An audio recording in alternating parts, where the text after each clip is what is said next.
Today, I'm joined by Ed Robbins. Ed is the CEO of Fresh Start in Education, and they specialize in the re-engagement of students who've been excluded from school or who are out of education.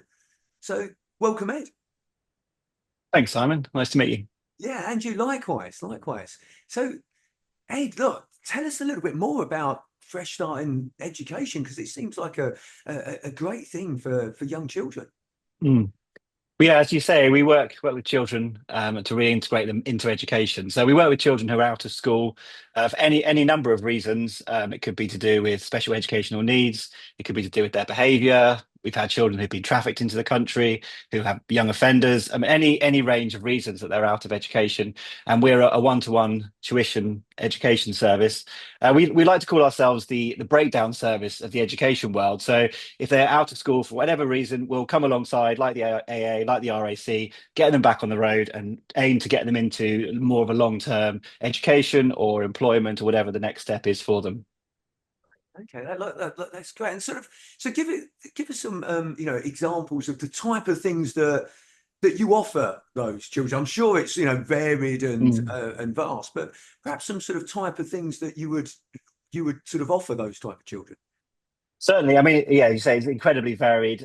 Some of the children we work with haven't been in school for any number of years. So the provision might just start with our education specialist, which is what we call our tutors, going to the house of the young person, knocking on the door, talking to the parents, maybe calling up the stairs, and then coming back the next day and just initially just building rapport. So that's it can start at that level of engagement, that level of connection, or completely different end of the spectrum. They may be out of education, and we can go straight on in with GCSEs or A levels, and it just completely varies on where this young person's at. But we really start with each provision with how can we engage with that young person where they're at. So they're out of school for a reason, and whatever that reason might be, it's difficult for them to be back in education. So we don't just turn up and say, "Oh, here we are. Here's our pile of maths books. Let's go do maths."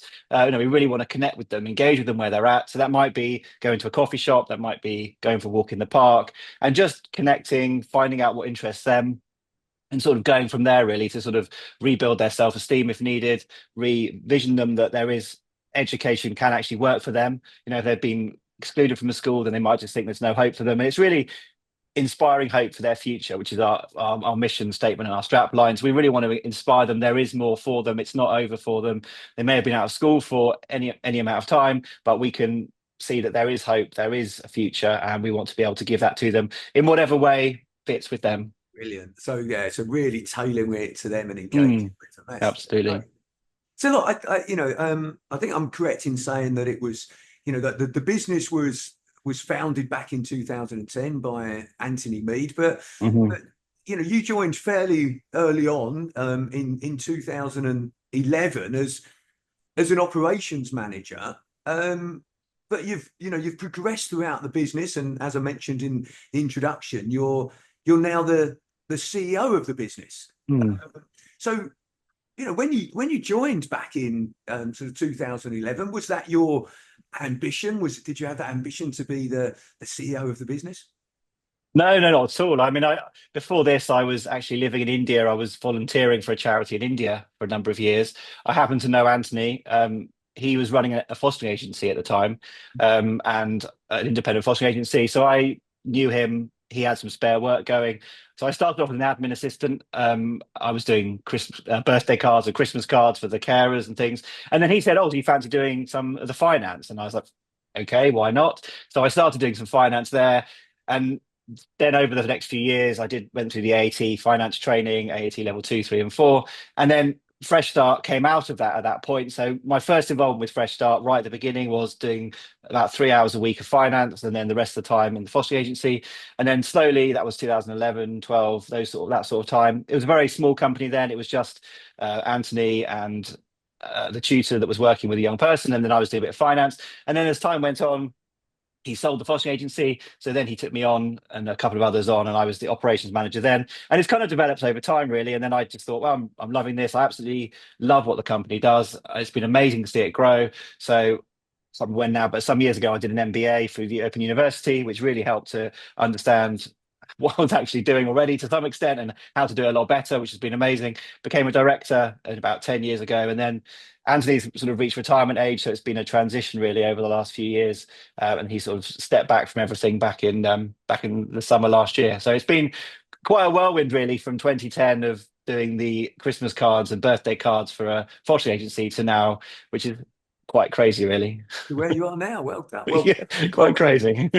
well, congratulations on that sort of movement to where you are now. And you know, have because you mentioned a few things there that you of learning, Mm. some sort of learning about finance and then doing an MBA. Is that something that's always been important, to you, Ed, in terms of your own personal development? I think so. I mean, when I was abroad, I didn't have so much opportunity, but I think I loved what I was doing. I mean, with the finance, I started doing the finance kind of by, well, this is what I've been told to do, so I'll do it. And I thought, really want to understand what I'm doing here. What is this double entry bookkeeping anyway? So I kind of did it because of that, really. And I just enjoy learning. I think it's amazing to expand the perspective. And as I had more responsibility in the company, I was very aware this is the only company I've been involved in this level with. So what else is out there? And so the MBA was incredibly helpful just to get a bit different perspectives, different connections, and really get a bigger picture of it. So I was tempted after the MBA to carry on studying. I was tempted to keep on in the finance world, but my wife, we were on about our third or fourth child by then. So I thought, yes, for the sake of our family, I best stop. Yeah, you get that balance right. So Yeah. okay, so look, Ed, what would you say the main responsibilities of a CEO are? Well, that's a very good question. I mean, I think it's been interesting as I've transitioned from managing director that I was previously to this role now. I mean, a lot of it I think is setting that strategic direction. Where do we see the company going? I'm very aware if I'm not doing that, and as a board we're not doing that, then the company's not going to go anywhere. So, what is the vision?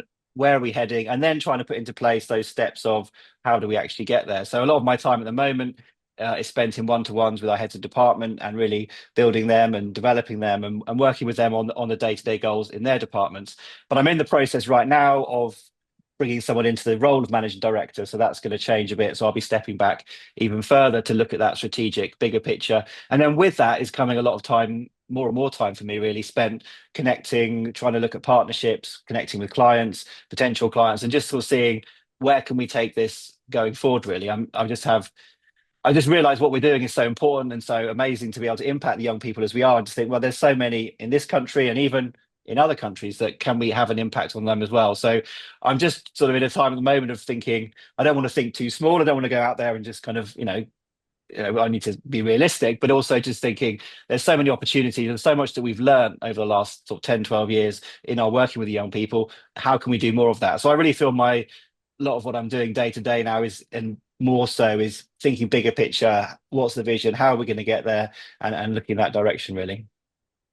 It's absolutely key, isn't it? Because um, you know, we don't, as business owners, there's not always, or even managing directors, there's not that necessarily that time to really focus on where we're Mm, going, how we're going to get there, as you were just describing. There's a lot of focus on now. What are we doing now? mm, How's the business running now? So it's absolutely key. And I think, I always use a something from a book by Stephen Covey, Seven Habits of Highly Effective People. mm, And one of those is start with the end in mind. Just mm. think about where you want to get to, start with that, and then work out how you're Absolutely. actually going to get there. Mm. So what's the biggest challenge that you've faced, Ed, in your sort of senior management roles within the business?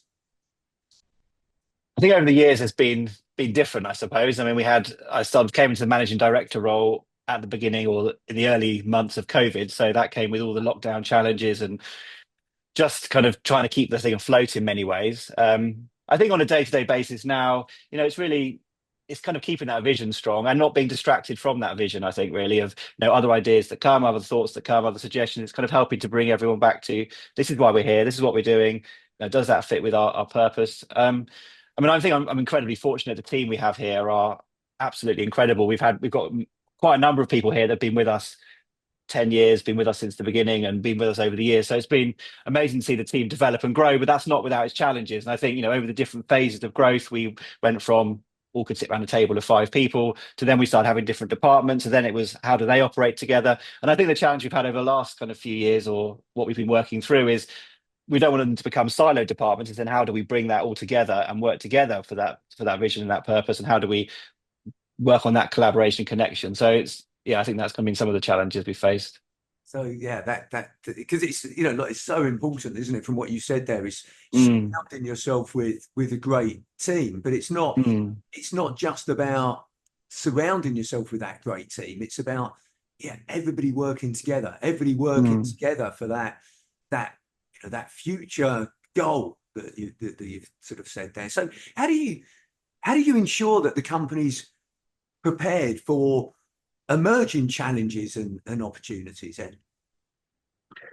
It's a good question. I think we use data a lot. So I love data. We've got our central kind of database system. We can pull out any data at any given moment. So we know how many students are in place, what hours are in place, where they are. We know the referral levels are coming in. So I think for me, a lot of it's about just being finger on the pulse. I could tell you any given day what's happening that day, just at a click of a few buttons. So I think having that means we're very aware we're not going to be taken by surprise. I mean, coming back to some years back, we used to manage everything through spreadsheets, as I know many companies do.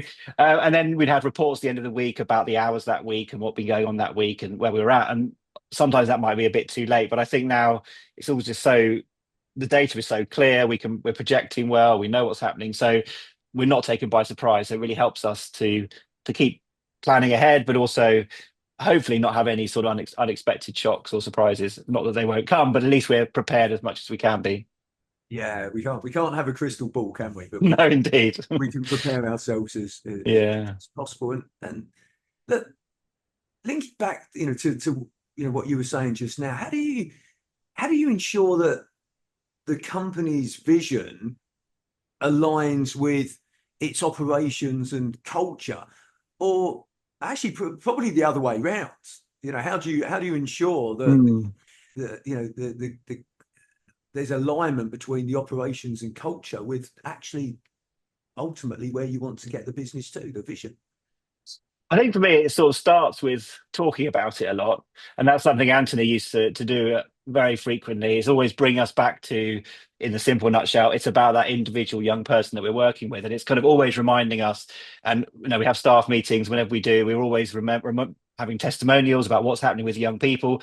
So the vision for us is the young people and the impact we're having. So I think it's bringing us always back to that. On a more practical level, over the last sort of couple of years, we've been more strategic in terms of where do we want to be in a year. We've broken that down into each department goals, and they have annual goals, monthly goals, and we look at those. We have regular meetings with our team leaders and just keep looking at those goals and seeing, does that fit in with the overall goal?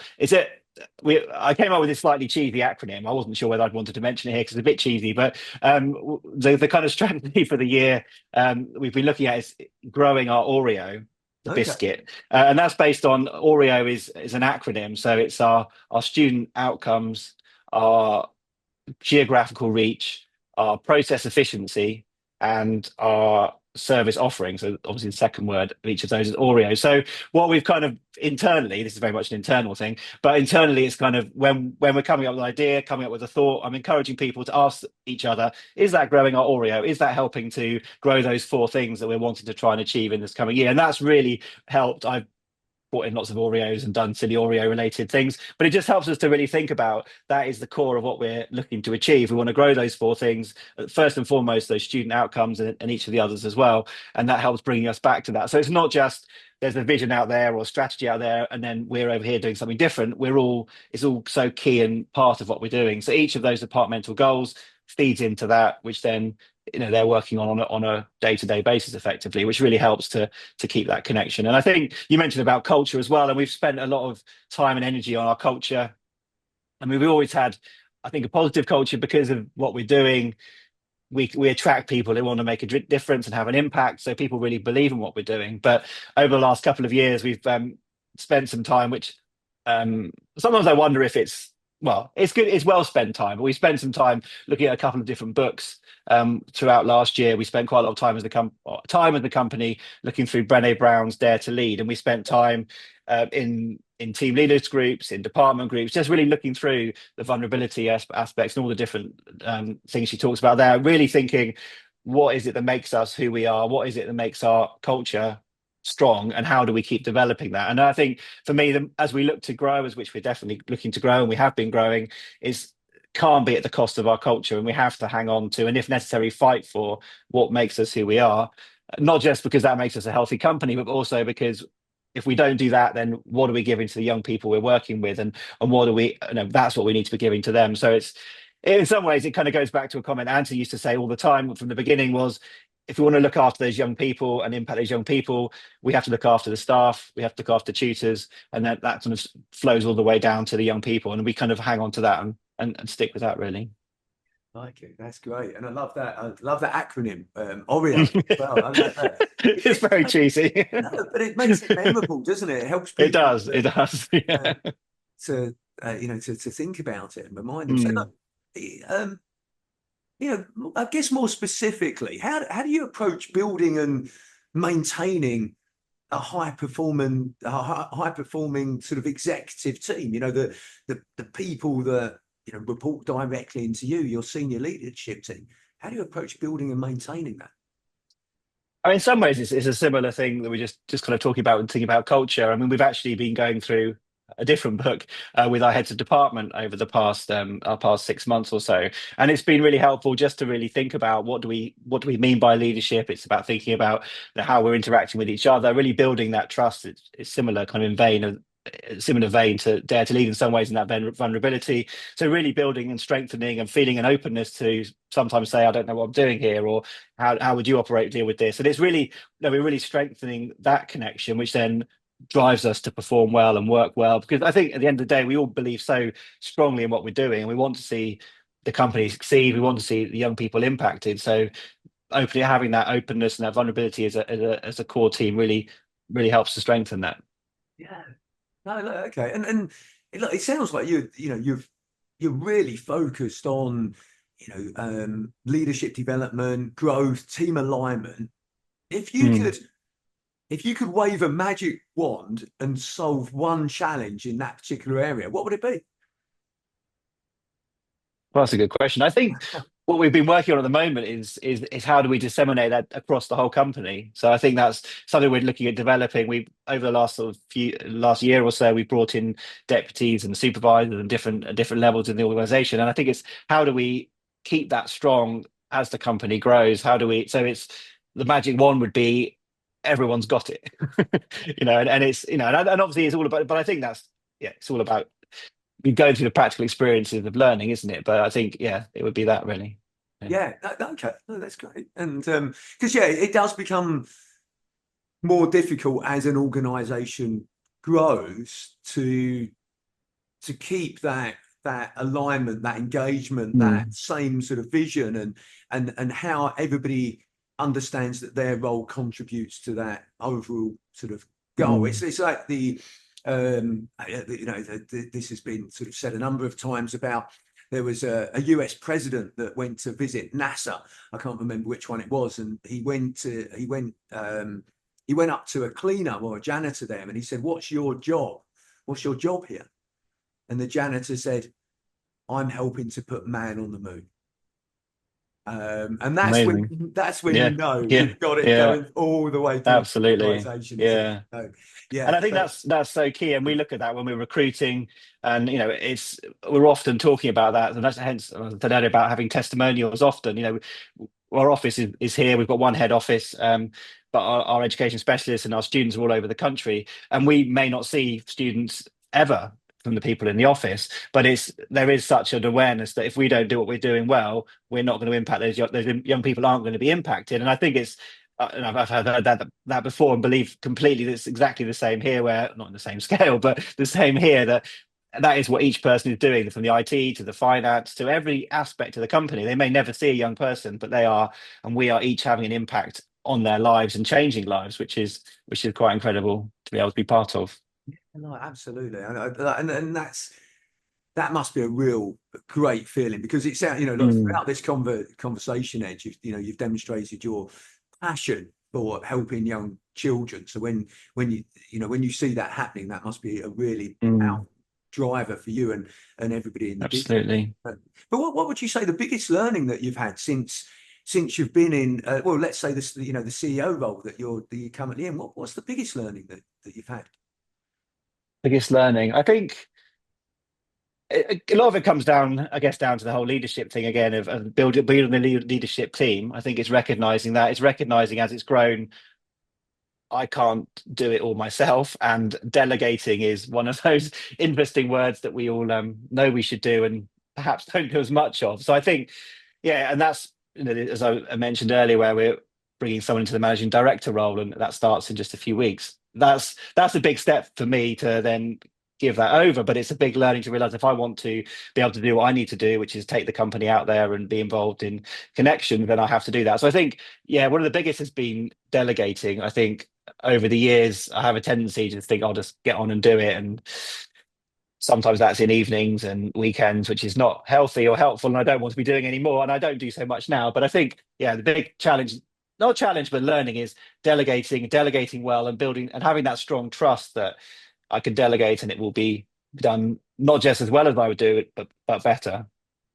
It's a real, there's obviously, there's always that cliche that's used between delegation and abdication, but actually when delegation is done right, it's really, really powerful for the person that's delegating, but also the person that's being delegated to. They feel empowered, they feel trusted, and as you say, that means that things get done, if not the same, better than the person that's delegating it. But there's a real sort of art to make sure that's done. So look, Ed, there's one question I like to ask everybody that's kind enough to join me on these discussions, and that's this: what is the best advice that you would give to an 18-year-old you?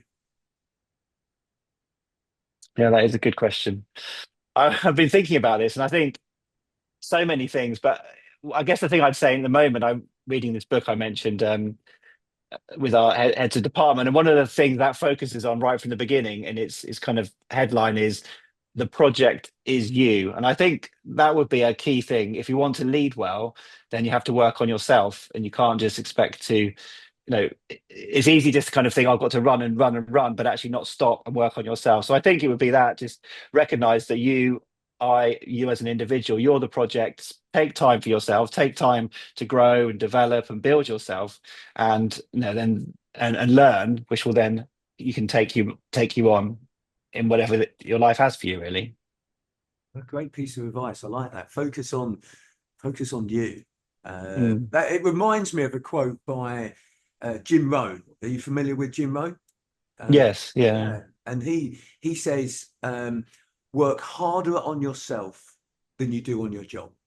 And I think that sort of, sounds like it's when the same as what was sort of saying there, into the project you work on. So yeah, look, okay, well, thank you for sharing that. Look, Ed, I really appreciate you taking the time to speak with me today and sharing more about your business and also your journey as well. So thank you very much. No, thank you very much, Simon. I appreciate it.